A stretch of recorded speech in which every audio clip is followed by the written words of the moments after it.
Bienvenidos a otro episodio de Coffee Power. Hoy vamos a hablar de Inner Source. Ustedes tienen que imaginarse que Inner Source es una especie de open source, pero dentro de una compañía, no para afuera, no para el mundo entero. Y para eso hemos traído a la persona que sabe más de esto. Él se llama Conway Chung y él es el líder de Inner Source de Scotiabank. El punto es que él no habla español, él habla inglés. Y decidimos dejar este episodio en inglés porque si le ponemos voces encima, el podcast va a perder un poco la naturalidad. Y lo que decidimos fue, para los que están en YouTube, es ponerle los subtítulos. Así que si usted se le dificulta el inglés, va a poder disfrutar de este episodio con subtítulos. Así que espero que lo disfruten mucho. Ya lo grabé, por eso sé que está brutal, buenísimo. Así que espero que ustedes lo disfruten como yo lo disfruté. Aquí comienza este episodio de Coffee Power. Bienvenidos a Coffee Power. Soy Osvaldo Álvarez, un emprendedor y líder de equipos de desarrollo de software. Semanalmente conversaremos con un experto del mundo digital para que tengas más herramientas que te ayuden a alcanzar el éxito en esta era de la transformación tecnológica. Gracias por acompañarme el día de hoy y con café en mano, aquí comienza tu podcast, Coffee Power.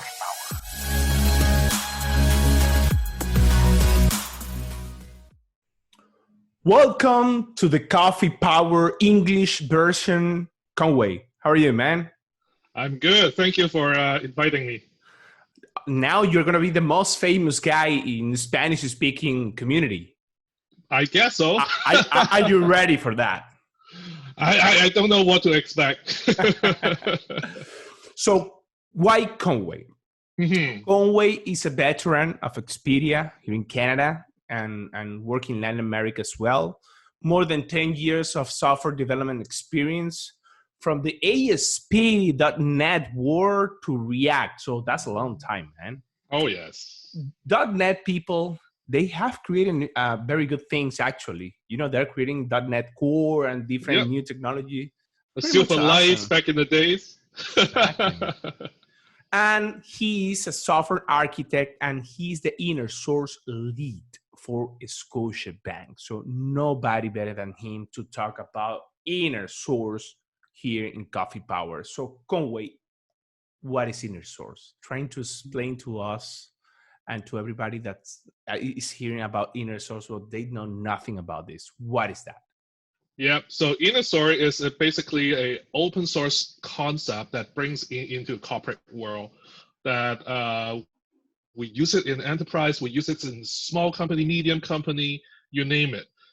But there's tons of different ways to do this. Some people, start from grassroots. Some people start from the top. So there's tons of different ways to do so. So basically is bringing the open source inside of the company, inside of the organization, taking all the principles and make it work. Inside, it's not open, right? It's inner source. It's inner. It's exactly. Very controlled, in some sense. So, and what's the benefits for a company to start doing inner source?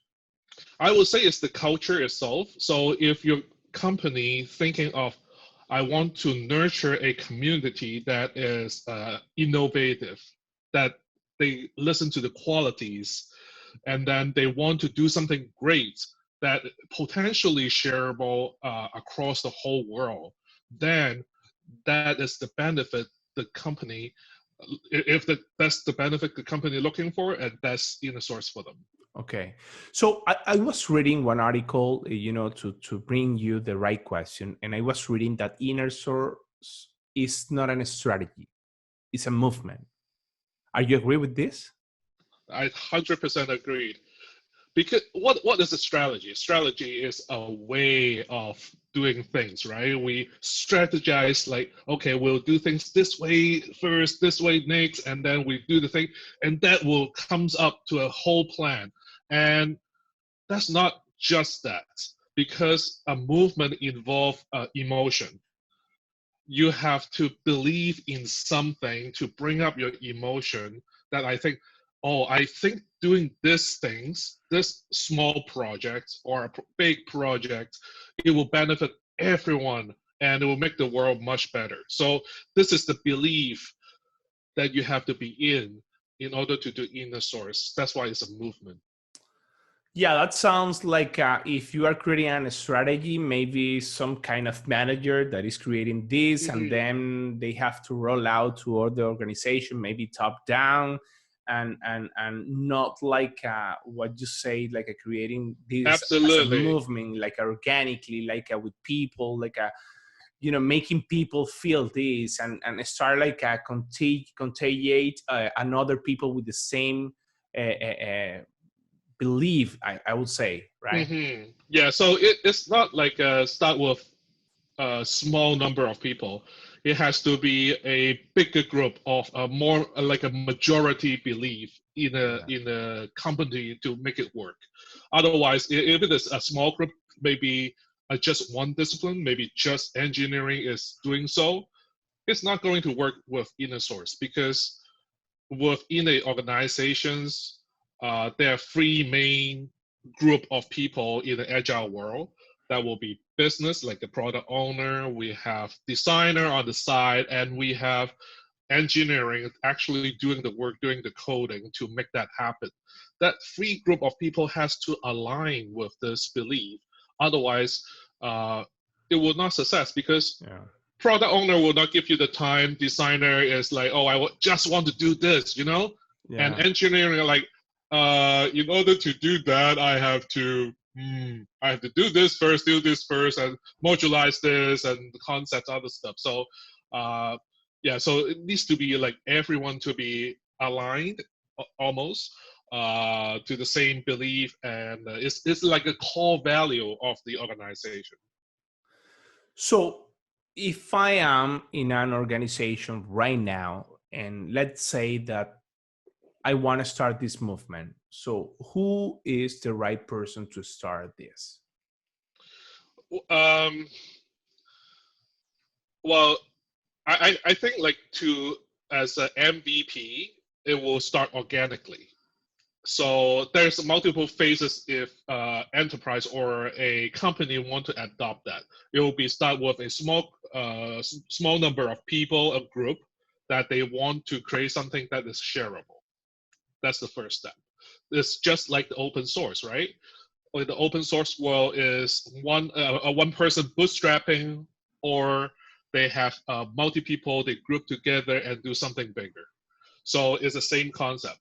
But when it grows more and more, and upper level or leadership see the value of sharing, then it's a different questions, because at that point you have to adopt the thinking, as well as you basically has to start from the top, because it's about empowerment within the in the organizations. Without the empowerment to say from the culture, from the value of the organizations, or from the leadership, and say, hey, this is the way that you should do. I will give you time to do so, and find a way that to do so. Otherwise, if they don't give all that to have a right environment, it won't happen. Yeah. So that's the other question that I want to make you. Time. Doing things with the inner source mindset, as you say, with that reusability mindset at the beginning. Maybe at the beginning you are spending more time to create everything to be reusable, instead of creating something tied to your product or whatever. So my question is, in some cases you're going to spend more time. So how do you sell this to the business, that you want to create the reusability and you want to spend more time and maybe more money, and they have to invest on this? How do you sell this to the business? If I have to sell this, has to be sell to all the benefits of that comes out with open source, like faster developments, like what you can have a more complete documentations, no matter it's active documentations or passive. Yeah. When we're talking about like documentations, we normally think of, oh crap, like we're reading a PDF, a few web pages that all the details documentation. It's not just that, because a lot of when we're doing developments, we have processes. And sometimes processes are not necessarily just on paper itself. It can be lived within chat rooms, Slack, Teams, and comments. Maybe if you're using Confluence, those are passive documentation as well. Yeah. So those are the benefits that you will incur when you're doing inner source. And the other thing, like I would say, like is again, I would say sell the culture of that, because inner source model encourage collaborations. So collaborations not just within one team, there will be multiple teams here and there. Their developers somehow interconnected, and then they do something great. So that will break the silo. Sometimes, like when you're in a big organizations, you do things in a very small piece of the puzzles, and developers generally don't like that. They like, oh crap, like I'm just doing API for my whole life, and then I just do it again and again and again and again, and hook up to different systems, and it's boring. But with inner source, they have a chance to do something else. It breaks the silo. It nurtures the innovations to happen. So I think that's the biggest selling point. If you want not a quick job of finishing one project, if you want to build a community, become a technology company that is needed. In fact, like the biggest software company in the world, Microsoft, Google, GitHub, and everyone is actually doing inner source. They are not doing like centralized team and doing I'm like back in old days in Microsoft, like, oh, I just doing Windows. It's not anymore. Like Microsoft is one of the biggest contributors these days in open source community. Like VS Code is open source, and you can do plugins, whatever you like, however you like, and you can contribute code. Exactly. And like, yeah, like you can set up PR now, actually, if you want. Exactly. Yes. Yeah. That's the fun part. That's one of the questions that I have here in my list. So what are the companies that are doing inner source now? I would say like a technology company definitely is one of the first batch of the company is doing so. Quickly follow up of the enterprise world. In the enterprise world, the banking, the financials start doing that. One of them started earlier, I would say, is like, what's the name of that? Capital One? Exactly, thank you. It's with a one. So they are one of the pioneer. Without my slide, it's harder. To be super honest, like like I think Capital One is one of the first one that adopts that inner source culture into the corporate world to do developments, open APIs, and a lot of good stuff that they have come up with. Let's do inner source. Let's do, and why not open source, right? I think inner source is almost the first step. Then, if you have something that you want to share with the world, why not open source? And you can have like a different layers, right?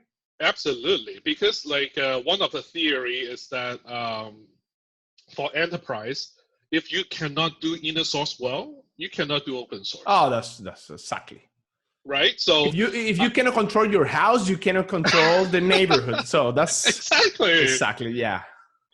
So so do the inner house first, do the inner source first, have it under control, meet all the criteria, security, whatever red tape you have to put in, and make it work before you're publishing. It is not like the open source world. That's why it becomes inner source. It's more controlled. Yeah. It's more protective in some sense to the company, to the enterprise itself. And then once they feel comfortable with this step, and then they are more ready for like a open source project, for example, in the future, near future, maybe next year or so, or in 2 years' time, we'll see open API within financial across financial institute. We'll see That's that very soon. would be awesome, man. Absolutely. That's a dream come true. So Conway, I gonna tell you one situation that happened a lot of time in my life. So in my case, forget about a big company. Imagine a small company when you have three teams in the company, and sometimes in that small company with those three teams, they are duplicating things Hmm. and they don't talk enough to share software and share code in a proper way. Yep. So imagine this in a huge organization with, I don't know, 10,000 employees or more. Oh yeah. How, how, how, how can we prevent of that happening? So if you have a small team and you want to do inner source, maybe it's easier than a big company. And you were telling me this have to start with a movement, but if better would be better if that start from leaders, or would be better if that start from the same people in those teams? So the challenge is that if it depends on the company itself.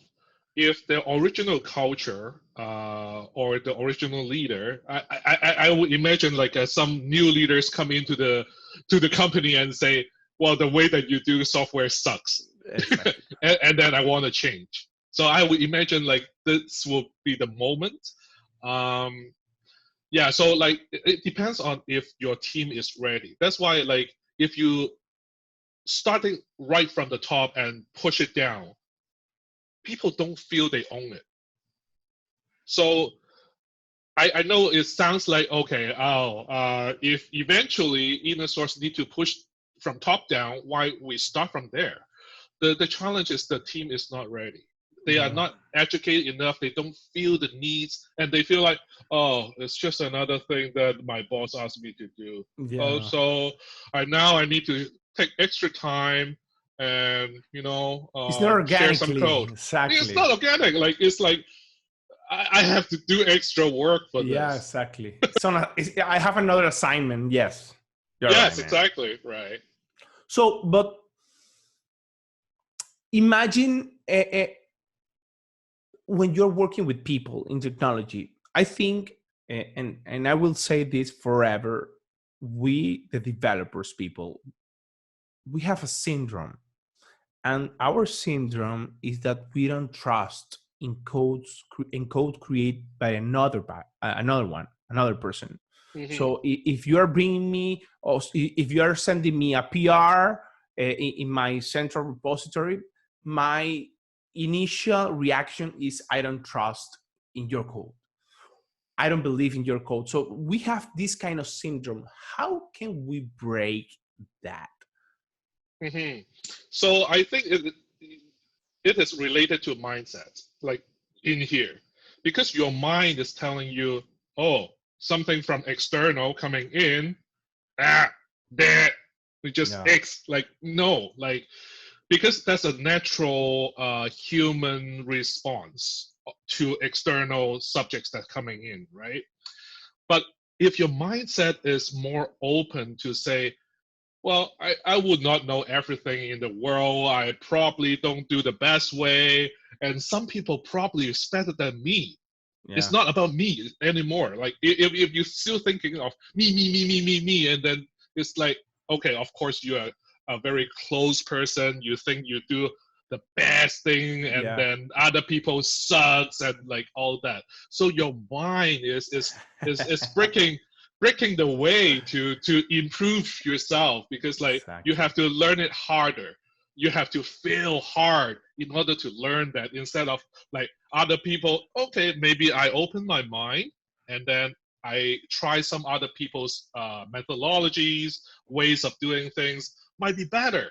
If you don't open that up, you will just learn it hard ways. Yeah, that's a controlled mindset for sure.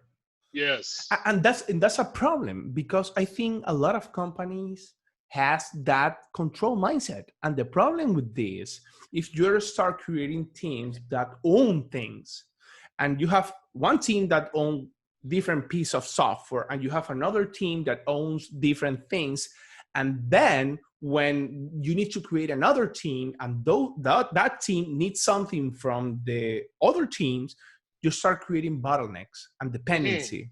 Yep. And one team is telling you, no, I don't have time for you. I'm going to put your thing in the bottom of my backlog, and you need to wait 2 months until I release what you need.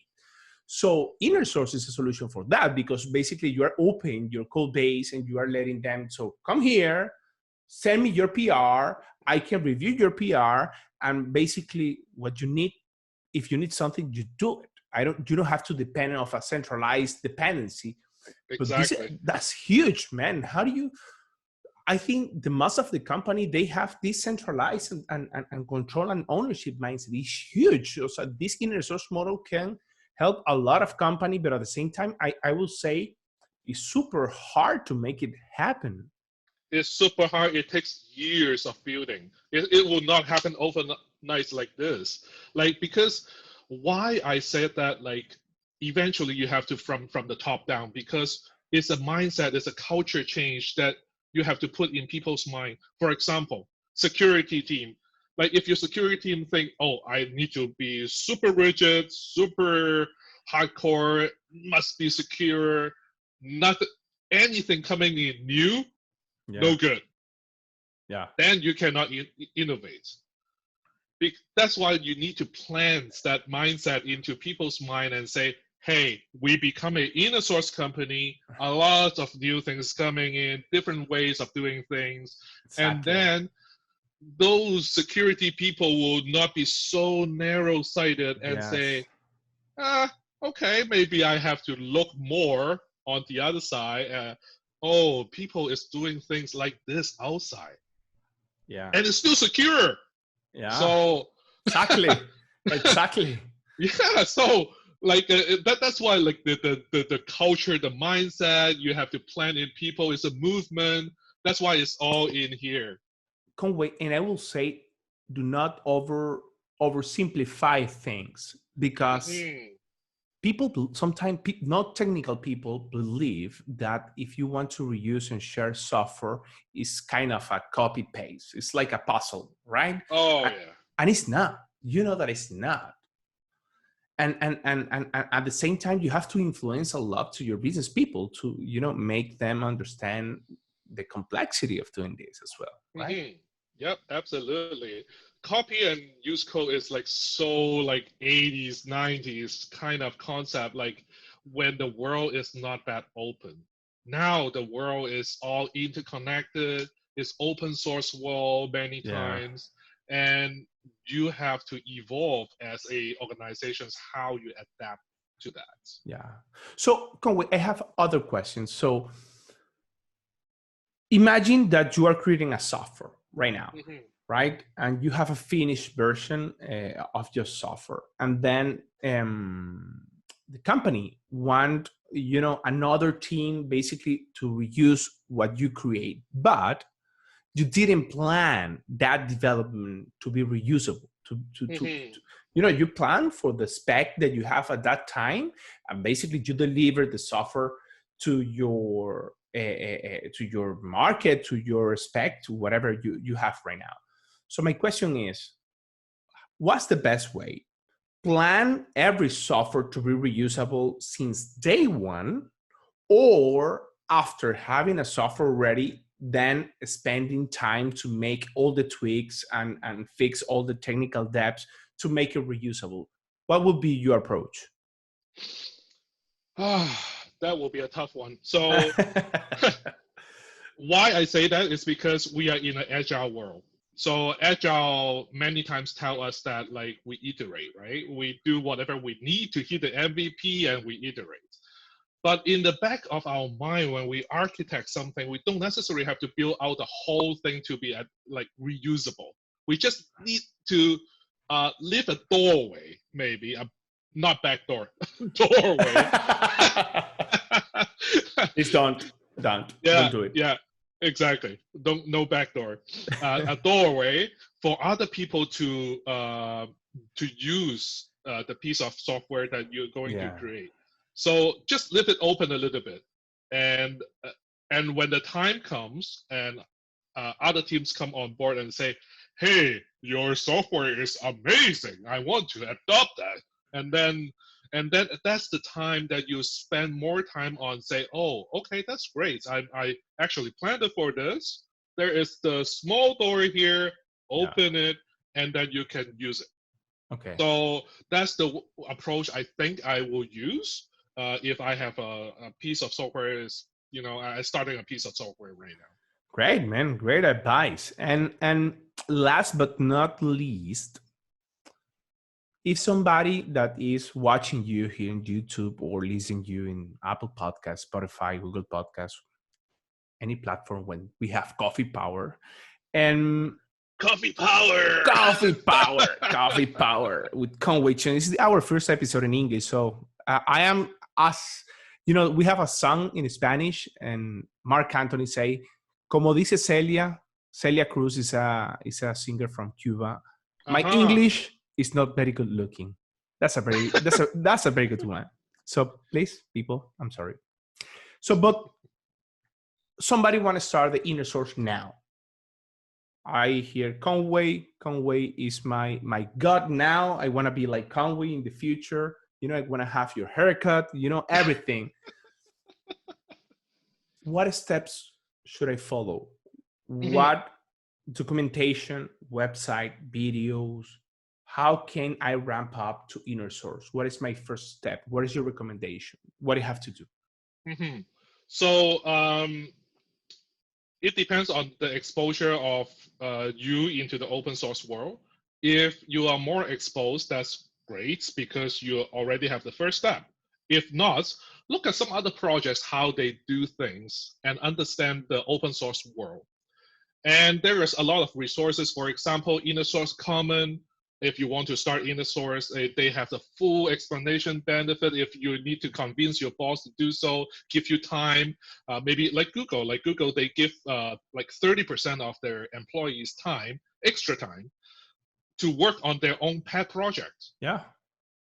Back in the days, like that's amazing. Not every company have the luxury to do so. They many times on the deadline, you have to do it now, right? So it's not that easy. But to start an inner source project is just like an open source project. You can bootstrap it yourself, just start it yourself, and tell other people, share it to other people and say, hey, I have this library. It's very simple to use, simple library, but save you 2 weeks of time of development. Oh, wow, that's great. Now I can start using it. So today, you can do that right now. Start a project. Think of the project that is shareable and share. That's it. That's the first step of inner source. Otherwise, it's so simple. It's the movement. Any book, Conway, any documentation that you recommend people to read, to follow? I will look at innersourcecommon.org. I will look at Apache. Apache apparently doing like open source for 20 years plus, and they have the Apache Way page that is a great way to learn how they do open source and inner source projects. And O'Reilly, I think they do have a few inner source book. It is actually also in the innersourcecommon.org as well that you can view and you can start. And there is even, I think, a free version of a handbook that you can download in the PDF. Read that briefly. They have few steps that you can follow, and then just start that. Use GitHub. That's the easiest way. Great, man. Great. Conway, thank you very much for being Coffee Power. You are welcome, and thank you to have me. No, man, this episode was amazing. So, bye-bye. Bye-bye. Wow, increíble. Me encantó este episodio.